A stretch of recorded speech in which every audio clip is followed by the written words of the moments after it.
What's good, everybody? Welcome back to the channel. If you're new here, I'm Obi, and today we are diving into the 9 most common mistakes that beginners make in Rainbow Six Siege and how to fix them. Before we jump into these tips, let's talk about why minimizing mistakes is so important in Rainbow Six Siege. In this game, even the smallest error can turn the tide of a match, but by identifying and fixing these common mistakes, you'll not only start winning more games, but also elevate your own gameplay in the process. Whether you're a beginner or a current player returning trying to brush up on your skills, you have definitely come to the right place.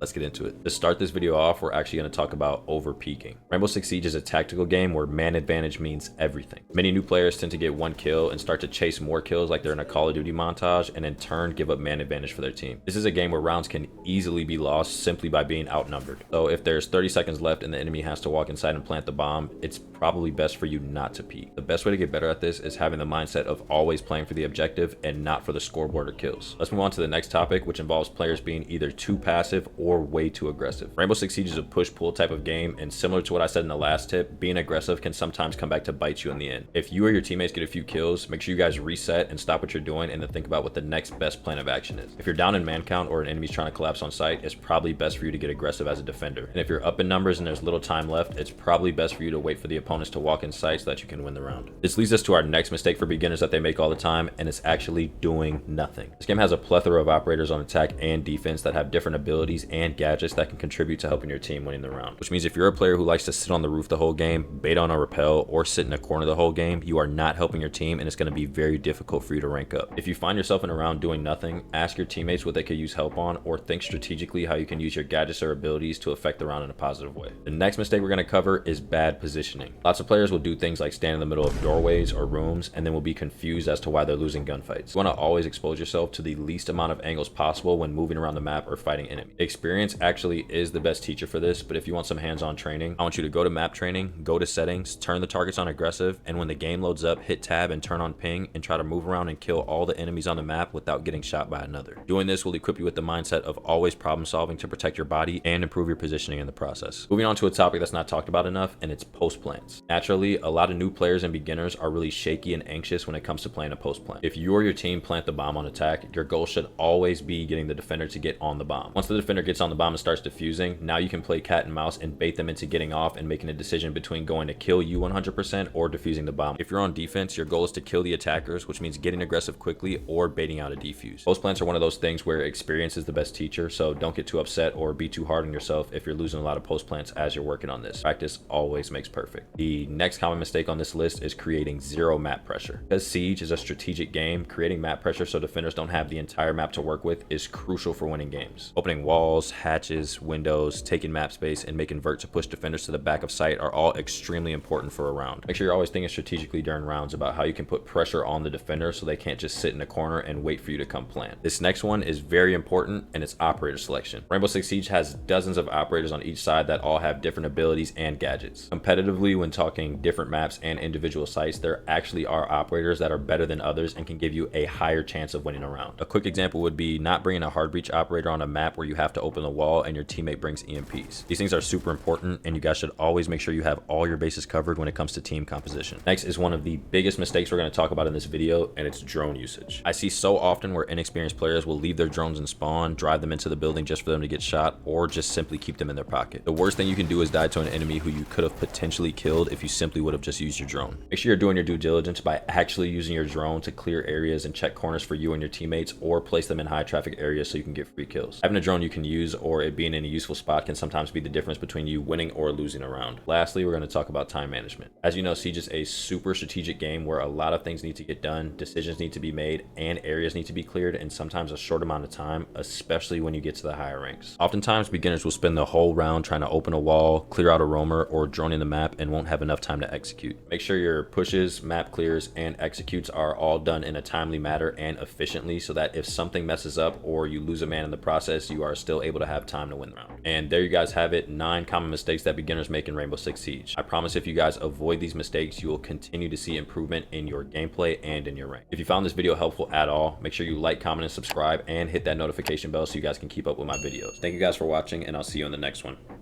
Peace.